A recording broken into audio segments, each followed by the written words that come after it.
Hi viewers, welcome to my channel Sangsha vlogs. நான் இன்றைக்கி கத்திரிக்காய் புளி கஞ்சி பண்ண போகிறேன்.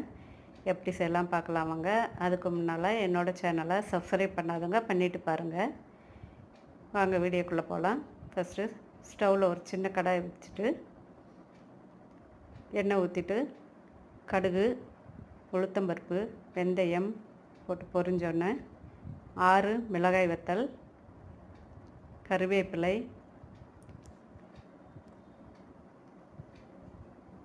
கால் ஸ்பூன் பெருங்காயம் எல்லாம் போட்டு பொரிஞ்சோடனே பொடியாக கட் பண்ணி வச்சேன் 2 கத்திரிக்காய் பெருசாக இருக்குது, 2 போட்டிருக்கேன்.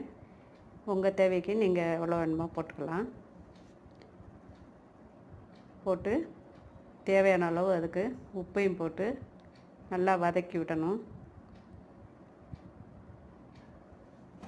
நல்லா கொஞ்சம் சுருண்டு வதங்கி வரணும். இந்த கத்திரிக்காய் புளிக்கஞ்சி அரிசி உப்புமா, ரவை உப்புமா, பொங்கல் கூட தொட்டுக்கலாம், சப்பாத்திக்கு எல்லாத்துக்குமே ரொம்ப நல்லாயிருக்கும். கொஞ்சம் புளிப்பாக இருக்கிறதுனால நல்லாயிருக்கும். செஞ்சு பாருங்கள் நீங்களும். அதான் ஒரு லெமன் சைஸ் அளவுக்கு புளியை கரைச்சிட்டு அதோட கொஞ்சம் மஞ்சள் தூள் சேர்த்து அதையும் கலந்துக்கலாம்.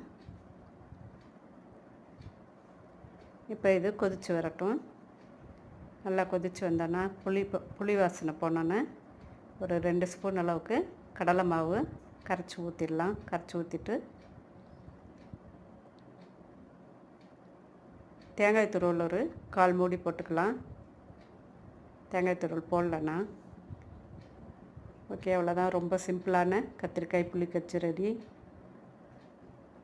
கடைசியாக கொத்தமல்லி கொஞ்சம் பொடியாக கட் பண்ணி போட்டுக்கலாம். Okay, thanks to all.